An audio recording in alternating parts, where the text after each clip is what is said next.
Esiet sveicināti atpakaļ. Šī ir patiesības stunda. Mani sauc Aivars Dambīts. Uzreiz gribētu jums iedot vienu taisnību šodienai. Ir tikai divi dzimumi.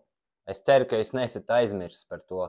Un jūs varat domāt, jūs varat dzīvot ilūziju pasaulē, un jūs varat teikt, ka nē, es esmu vienredzis, es esmu suns, es esmu cipelnētietis. Man ir pilnībā vienalga. Es skatos uz skarbiem faktiem. Tu esi vīrietis vai tu esi sieviete. Es nedalīšu jūs savādāk. Man tev nav laika, man tam nav gribēšanas. Un es netērēšu savu laiku censties saprast, kas tu esi. Ja tu izskaties pēc vīrieša, es domāšu, ka tu esi vīrietis. Un man vienalga, ja tu apvainojies. Tici man. Šodien apskatīsim populārākos tvītiņus, kurus es esmu atlasījis. Izteikšu par viņiem savu viedokli. Iedošu jums varbūt teorijas, par kurām jūs varat padomāt un saprast.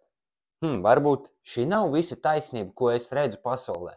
Varbūt ir vēl cits skatu punkts, no kura man vajadzētu paskatīties, lai saprastu visu kopējo bildi. Tāpēc ķersimies pie lietas. Iesim pie pirmā tvīta. Lūkur. Okupantam ir seja, nodevējam arī. Nes šis arī ir Jānis vai Juris. Tātad šis viss stāsts ir par okupācijas muzeja tīšu aizdedzināšanu. Cilvēks esot iemetis molotovu kokteili un redz, kur viņš tika noķerts. Mans viedoklis par šo varētu būt tāds. Šis cilvēks visticamākais to pat nedarīja.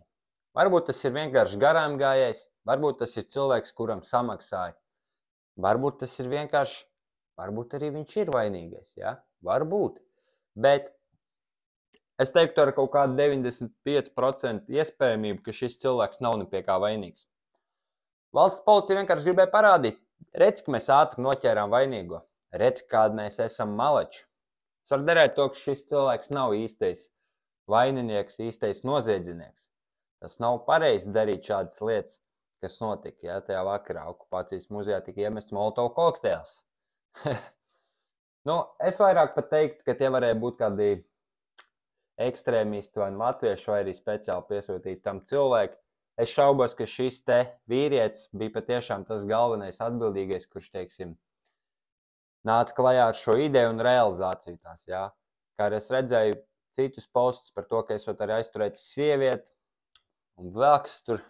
Vienmēr sakot, es uzskatu, ka visticamākais šis nav īstais noziedznieks un valsts varēja bišķīt vairāk pacensties atrast īsto cilvēku.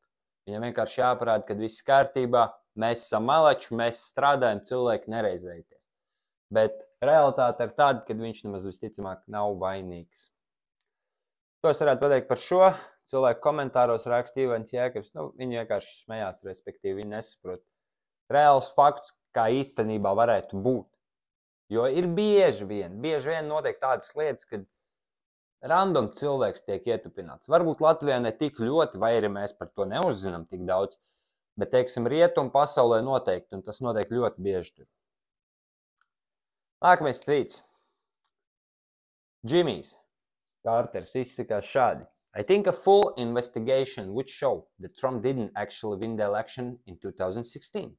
He lost the election and he was put into office because the Russians interfered on his behalf. Edit, Jimmy Carter, tev ir arī interesants tāds viedoklis par Donaldu Trumpu, par to, ka vēlēšanas tika krāptas. Cilvēki krāpās vēlēšanās. Bet ja mēs paskatīsimies 2020. Gadu, kur Baidens uzvarēja, tad tās vēlēšanas arī tika apkrāptas un apkrāptas masīvi. To var redzēt vienkārši skatoties uz kaut kādu pat vienkāršāko grafiku, kur iet balšu skaiti.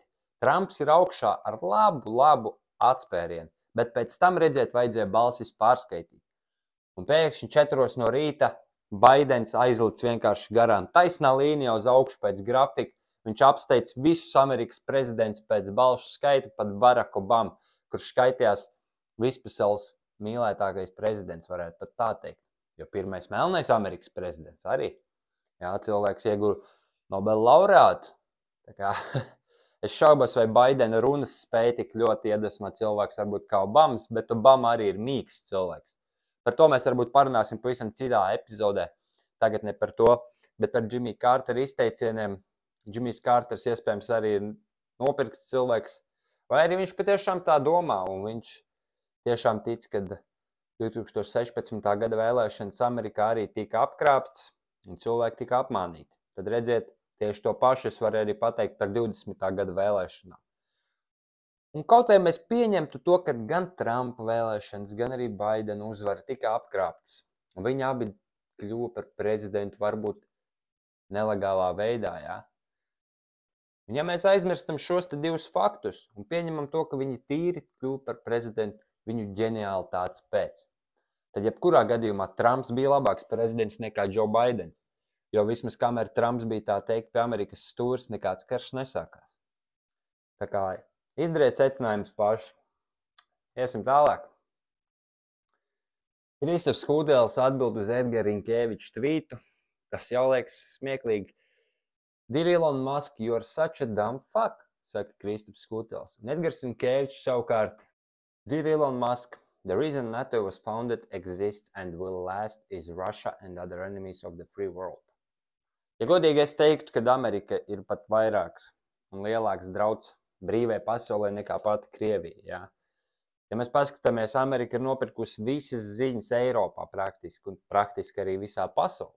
Tātad, ja viņi kontrolē, ko rāda ziņas, tātad viņi arī kontrolē, ko cilvēki domā.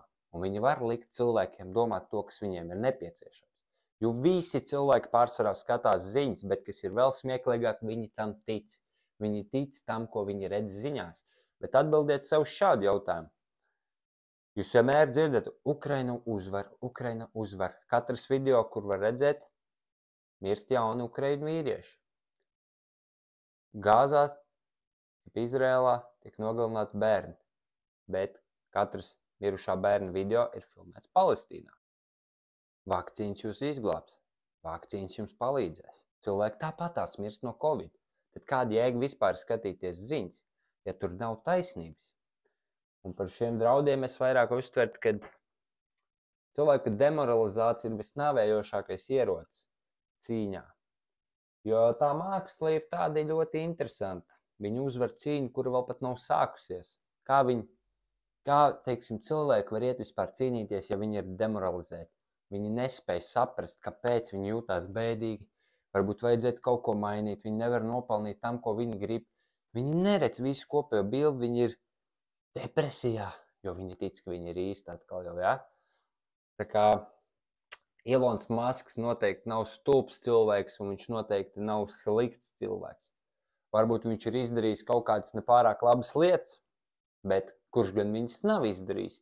Ja mēs pastīsimies uz tevi, Kristaps Hūdelis, to noteikti arī skāpis pilns ar skeletiem. Un tieši tāpatās arī Edgaram Rinkēvičam. Es zinu, kāda viņam tur skeleti gan stāv tajā skapī, bet tagad ne par to. Un teikt, ka viņš ir idiots, noteikti nav pareizi. Es uzskatu Elonu par ļoti gudru cilvēku, un es viņu respektēju. Jo viņa viedoklis ir ļoti, ļoti interesants, un viņš nav gluži kā tev, Kristap, vienāds ar visiem pārējiem. Bet redziet, kā mūsdienās sanāk. Ja cilvēks nepiekrīt pie lielākās cilvēku daļas, tātad viņš ir idiots. Vai arī viņš nesaprot, vai arī viņš ir uzreiz kretīns. Jo mūsdienās tieši tā arī ir. Cilvēki nemāk argumentēt, viņi nemāk diskutēt, viņi nemāk izteikt savu personīgo viedokli. Viss, ko viņi cenšas izdarīt, ir pārbļaut savu oponentu. Un man, ja godīgi, sāk palikt garlaicīgi no tā, ka es nevaru vienkārši pastrīdēties ar kādu, es vienmēr uzvaru. Un man pat nav jāizmanto visas savas zināšanas. Un tieši to pašu arī mums dara Kristaps Hūdelis. Viņš vienkārši mēģina uzbļaut Elonam. Bet es varu darēt, Elons pat tavu tvītu neredzēs. Un viņam ir pilnībā vienalga, kas tu esi. Jo tu jau raksti viņam. Tu gribi kaut kur izspilgt, kaut kur parādīties. Visiem ir vienalga, kas tu esi. Jo tu dari ļaunu. Es tev teikšu tā. Un es zinu, Dievs ir manā pusē. Un tieši tāpēc ļaunums neuzvarēs. Virzamies pie nākamā tvītiņa. Andrew teica, raksta, I don't care how pretty she is. No manicure, bye. Es piekrītu viņam. Lai gan tas var izklausīties smieklīgi un varbūt nedaudz pat bērnišķīgi. Bet es vienmēr skatos uz sievietēm, kuras kop sev. Es nestīšos uz sievietēm, kuras ies sporta bīksēs, ar jāciņu sev tur pāri galvai, viņi izstās pēc džekiem. Man tāds sievietes neinteresē. Man interesē sievišķīgas sievietes, kuras uzkrāsos savus nadziņus, kuras uztaisīs savu frizūru, uzkrāsos savu make-up. Ja? Protams, visam tam arī ir mērs. Ja? Bet man patīk, kad sievietes kop sev un patīk, kā viņas izskatās, kad viņas ir patiešām sievišķīgas, kleitā, nevis atkal jau džinsās, kuras ir 5 reizes pladākas nekā viņas pašas kājā. Tā kā es arī piekrītu Andrew Tateam, es piekrītu ļoti daudzam, ko viņš saka. Protams, citām lietām varbūt ne, bet viņš ir ģeniāls cilvēks savā veidā. Jo viņš saprata, ka mūsdienās cilvēki ir ļoti, ļoti viegli aizvainojami. Un viņš var pateikt vienu konkrētu lietu, piemēram, sievietes nemāk stūrēt. Viņš var to pateikt skarbi un precīzi. Bet cilvēki justīsies tik ļoti aizvainoti, un viņi rakstīs, bet jūs neredzējāt patiesību. Viņš to dara speciāli, lai jūs rakstītu par viņu, lai viņš paliktu mega atpazīstams. Un tālāk viss, ko viņam atliek darīt, ir pārdot savu produktu, ko viņš arī dara.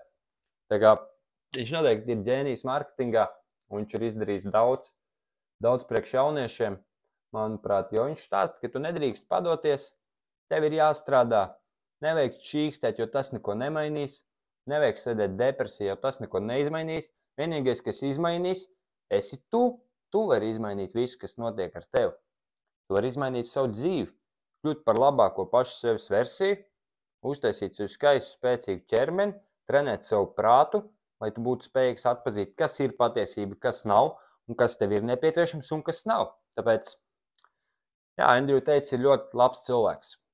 Nu, iesim tālāk. Mēs uz Kristupānu. Kad sāks mācīt, kas ir balance sheet, cash flow, income statement? Visnabadzīgākajā valstī Eiropas Savienībā. Man par to sāp sirds. Vili, es to pilnībā piekrītu šajā jautājumā. Kāpēc mūsu skolas, bet arī principā visas pasaules skolas nemāca cilvēkiem, kā reāli kļūt bagātiem? Jo viņiem ir nepieciešami darbinieki. Ja jūs to nesaprotat, tad palieciet par darbinieku. Man ir nepieciešami cilvēki, kuri mazgās manu auto un atgriezīs burgerus. Ja? Tā viss kārtībā. Bet, ja jūs reāli apdomājat par to, ka jums nepietiks ar viduvēju dzīvi, jums vajag kaut ko vairāk, jūs gribat sasniegt vairāk, jūs gribat nopirkt pašu labāko mašīnu, pašu labāko māju, un jūs gribat savu pašu labāko sievieti, tad kaut kādās biznesa augstskolās jūs noteikti to neatradīsiet. Jūsu skolotājs, ja labi brauc ar kaut kādu Nissan, bet, standartiņā viņš brauks, protams, ar 15 trolejbus. Un tā ir realitāte dzīves. Tad ko šis cilvēks jums var iemācīt par biznesu? Es uzskatu, ka pilnībā neko. Skolas taisa darbinieks, un diemžēl tā ir visā pasaulē. Un to izmainīt mēs nevaram.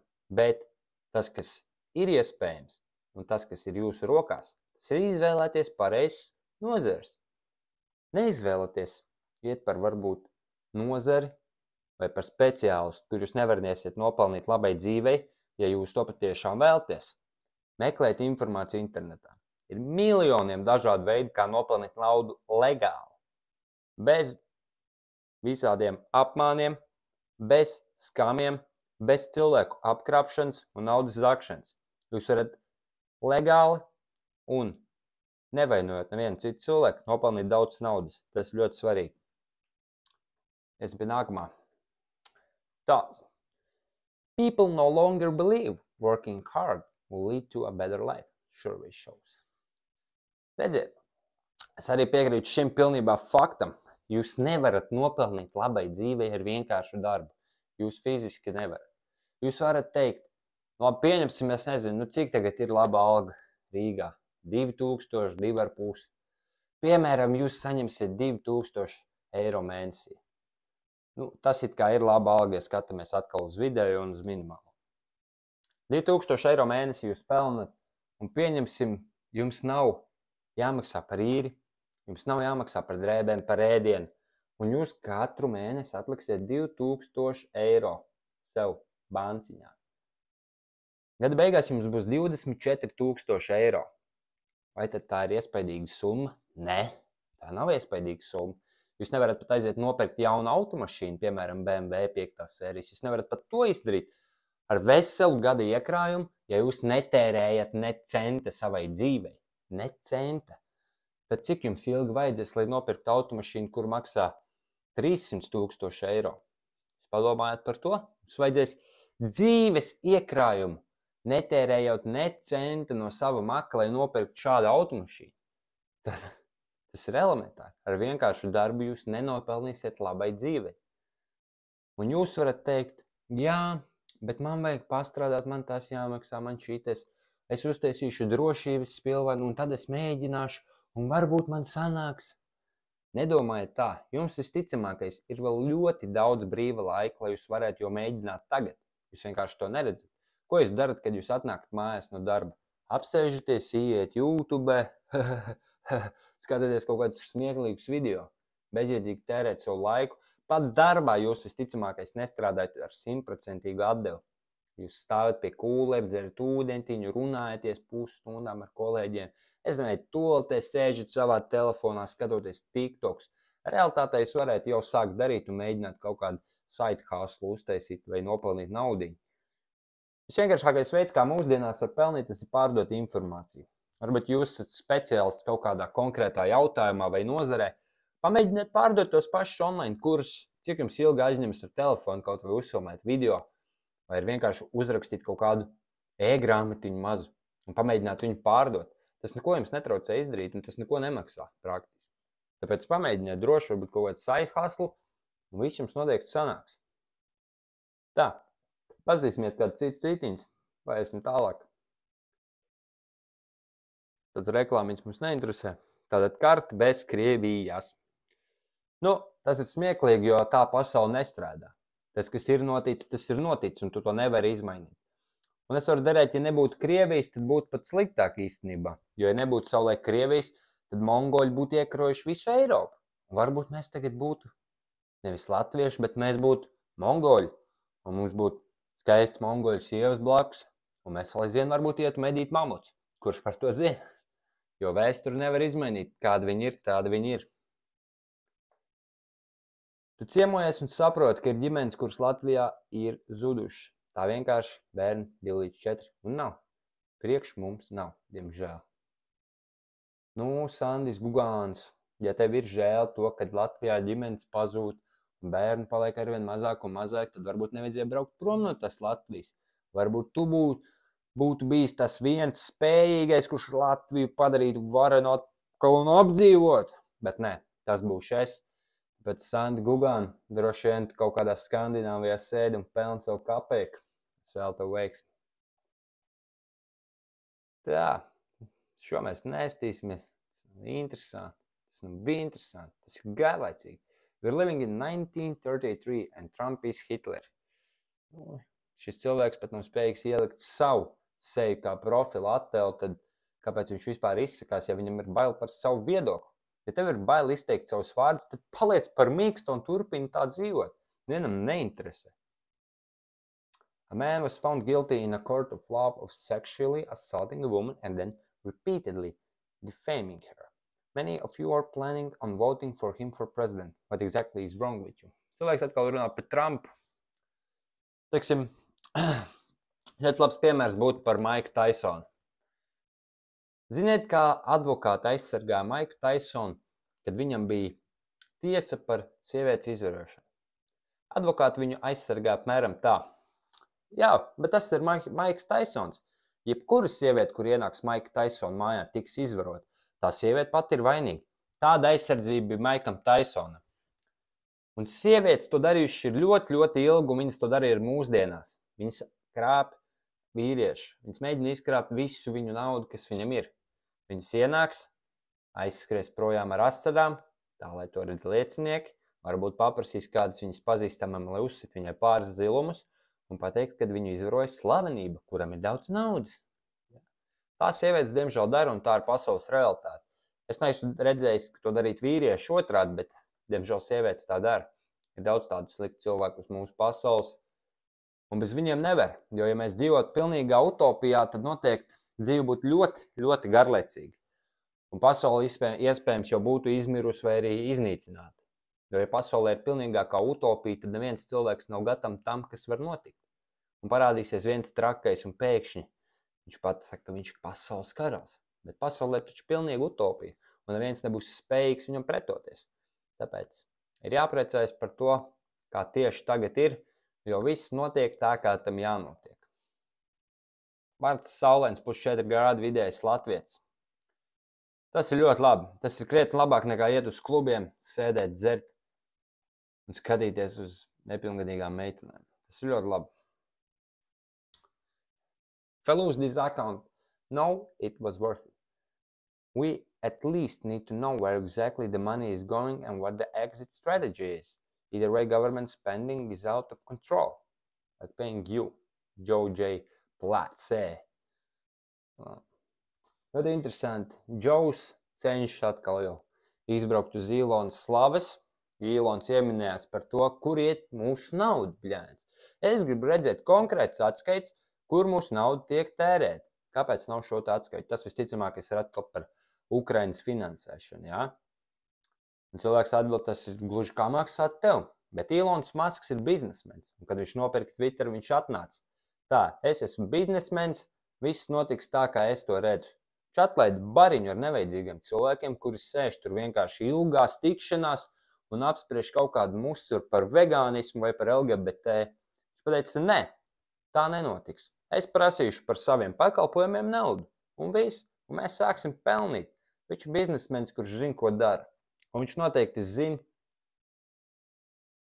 to, kā notiek lietas valstī un pasaulē vairāk nekā standarta Džeks, Džows, Šmau kaut kāds. Tāpēc iesim tālāk. I will continue to call on Congress to pass the George Floyd Justice and Policing Act so we can make policy reform the law of the land. Jā, redziet, kā interesanti, ka Joe Bidens sāk runāt kaut kādas lietas, kas cilvēkiem varētu patikt. Tās lietas, kuras bija jāmaina jau gadiem un gadiem atpakaļ. Bet viņš jūt, vēlēšanas nāk, un Trumpa atbalsts ir krietni lielāks nekā Joe Bidena atbalsts. Protams, ziņās jūs vienmēr redzēsiet pretējo. Joe Bidens uzvar. Trumps ir kretīns, visi ienīst Trumpu, Joe Bidens ir malets.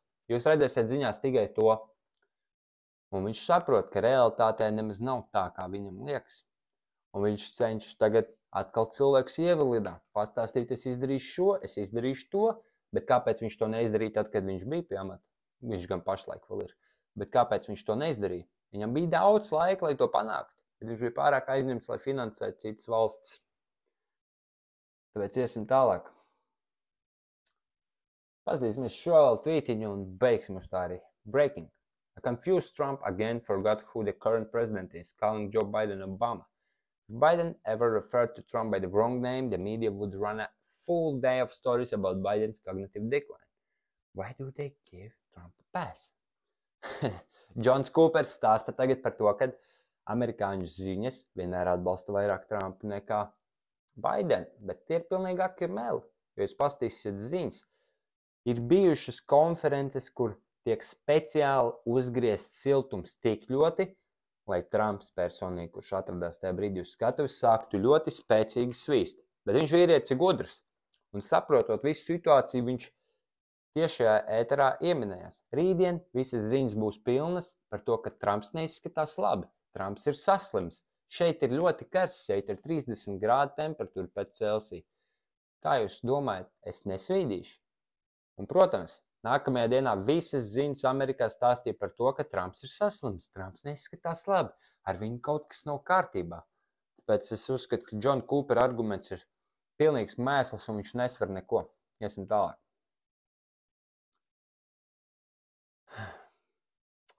Elon, true. I always wonder why NATO continued to exist even though its nemesis and reason to exist was Warsaw Pact had dissolved.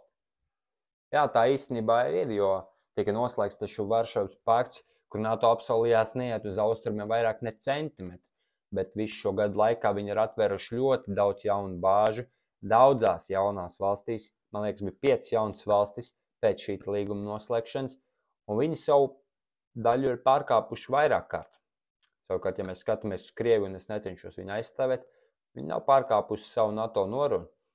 Bet, Krievija viennozīmīgi ir vissankcionētākā valsts pasaulē uz doto brīdi. Tā kā tas arī daudz ko izsaka. Iesim tālāk, uzčikos kaut ko vēl. Tad vienu mazu tvītiņu un tā arī beigsim šodien. It should be illegal to not believe in God. Tim Pools raksta. Ziniet kā? Es personīgi ticu Dievam, un es ticu, ka Dievs zina labāk nekā mēs visi.